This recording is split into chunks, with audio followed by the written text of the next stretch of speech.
Fa Dreams Media timakunyadirani kwambiri chifukwa munapanga chisankho chotsatira ife kuti tizikupatsirani zonse zomwe zikuchitika mdziko muno.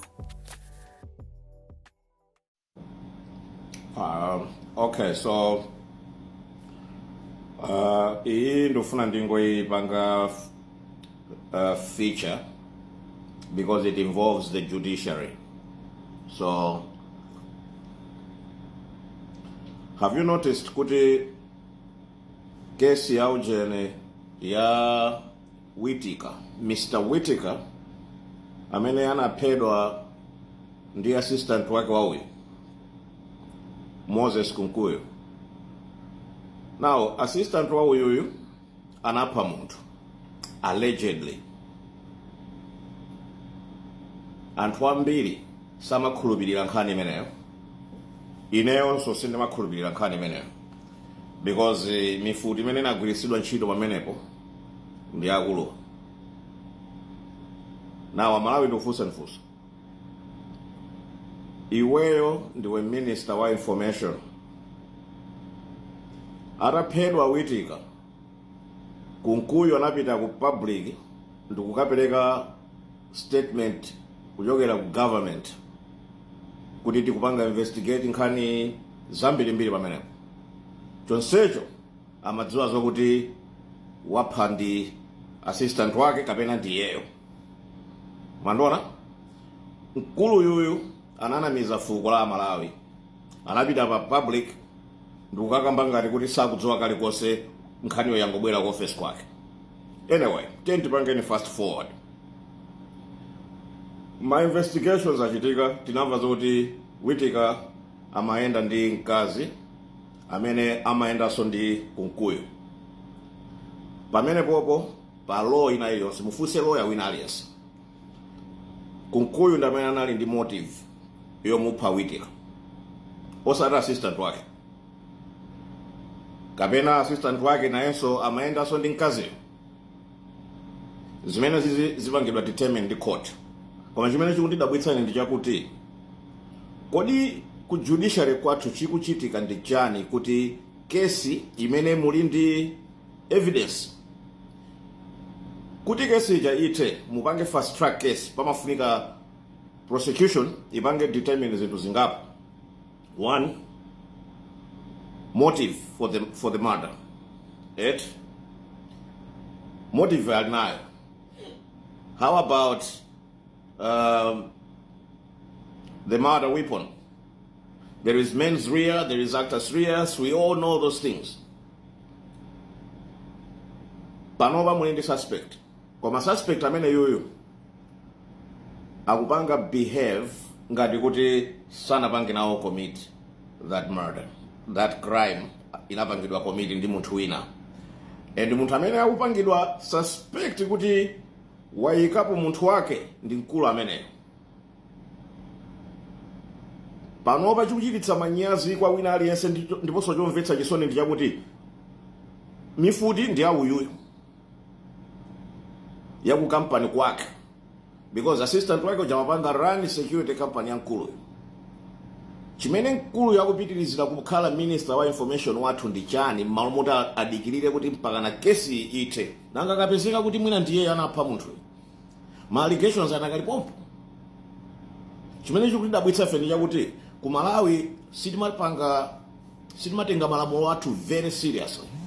Malamulo athu ajadzatenga very serious kufika point yokuti wina aliyense wa mboma akapalamula adzisira ntchito pompo ndi pamene tiyambe kuyendesa dziko lija bwinobwino.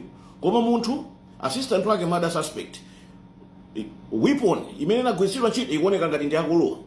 Akulu awawa kuti nkhani iyi iyende bwino amafunika atuleka ipasi udindo tibweretsepo munthu wina kena kunoti apange investigate anthu bwinobwino, because mmadziwa ku Malawi umphawi unachuluka.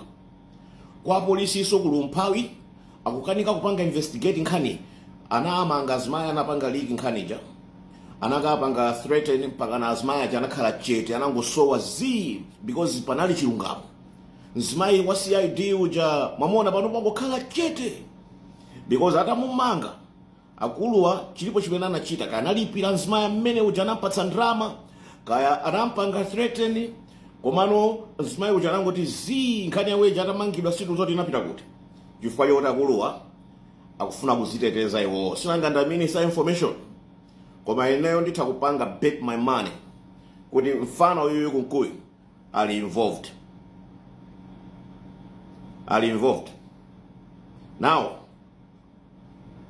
chimene amalawi mudzizifunsa ndi kwambiri njakuti kodi kesi yokuti murder weapon ilipo, motive ilipo, suspect alipo, evidence ndi overwhelming, chimene kutengera nthawi yayitali kuti apange prosecute munthu family yako awitika ipumeno, witika spirit so must rest in peace, chimene chikupangira kuti nkhani muzipitirizabe kukamba kupanga postpone case ndi chani. Only one thing can be true here,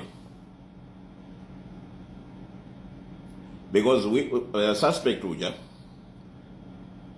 alini ma conditions iso ake ngati yeyo akutenga mlandu wawoyo ndekuti uyayenera kupanga fulfill certain things. Apolisi athu agwidwa manja zimene zitimaziti njakata because they don't know what to do. President Chakwera akufuna kuti uyakhalebe minister of information. Tikamapita towards my elections, president wina aliyense samafuna kukhala ndi maskando. Ndi skando ya mfana uyu impanga affect Chakwera. Amalawi adziwa because pano ndi social media amalawi akumadziwa zinthu in real time. Pompo chikangochitika Malawi kumudza kudziwiratu kuti Chakwera atagwidwa Kunkuyu adapha munthu. These are allegations. Komano allegations awawa ineyo ndikunena kuti chifukwa chimene tikukanikira kupanga prosecuting nkhani sikuti palibe evidence, koma pali Nkuluyu blocking prosecutorial processes in Malawi. Jurisprudence yathu is seriously corrupted. Aliyense ku Malawi panopa, aliyense kuyambira majaji onse, they are complicit to the way our judiciary work. Makese zonse amene akupangidwa delay muzaonetsetse ndi anthu andale. Kesi ya munthu mphawi simachedwa 2-3 days ampatsa 7 years 8 years. Koma makesi ya anthu amene mukuwaonawo amene amakhala ali ndi Chakwera kumayankhulana pa zinthu za dziko lathu la Malawi ndi makesi amene samapita patali. Kesi ya munthu yoyo ndi yayikulu kwambiri because it involves assistant wa minister of information. Minister of information anapita pa public ndikanena kuti tikupanga investigate. Chonsecho iyeyo so amafunika apangidwe investigating murder case. Ndi Malawi ndifuna ndifunse. Why is Kunkuyu still minister of information? Funso lake ndilimene. Chifukwa ya chani Moses Kunkuyu akuyimabe pa nsanja, chonsecho assistant wake is suspected of a murder, mulandu wakupha wakuti ambiri amaona ngati anachita nduyuyu. Allegations. Allegedly Malawi wina aliyense ozindikira amadziwa zoti Akalowa wholly involved. Allegedly. Now ine ndingofuna ndingodziwa kuti inuyo ku court chimene mukuchedwetsera nkhani ndi chani, mulinde evidence. Because enafe sitipuma ife timamudziwa witika. Makolo ake awitika tikuwadziwa, azibale ake awitika tikuwadziwa. Mwana ucha anali prospective, amapita patali kwambiri mu field yake. Munaononga tsogola munthu uja, munamudulira moyo wake. Si chinthu cha pafupi choti basi muyambe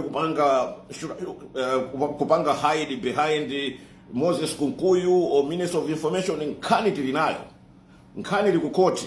A court ali ndi evidence inapasidwa kale ku court. Chonse chilichonse chimene court akufuna. Ineyo sinimata kupanga understand kuti chimene ife tinayikira ma laws ndicho linga kuti anthu azapanga flout ndi yani. Ngati mukudziwa zoti andale sadzimangidwa, tangotiuzani kuti anthu andale watisamaamange basi tizingomanga mphawi. Nanga inu anthu andale akuba mukupezeka kuti akupha anthuso, mukupezeka kuti mukanika kupanga prosecute case.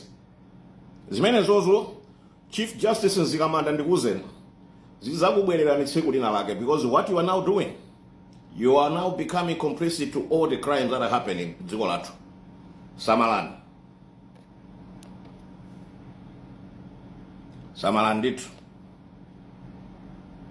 tikuyamikeni komanso kuthokozani popanga chisankho chokhala pamenepa kumvetsera komanso kuonera zomwe takubweretserani. Chomwe tingakupempheni choti ngati muli alendo pamudzi pano tapangani subscribe, chifukwa mukatero inu ndi ife tidzayendera limodzi kuyambira lero mpaka na masiku omwe akubwera kusogoloko. Timabweratu ndi nkhani zochokera ngodya zonse zinayi za mdziko lino, kotero kuti inu simukuyenera kuti mukhale kunja kwa nkhani zimenezi. Tapangani subscribe, like, comment komanso share kuti tikhale limodzi mu ulendo umenewu.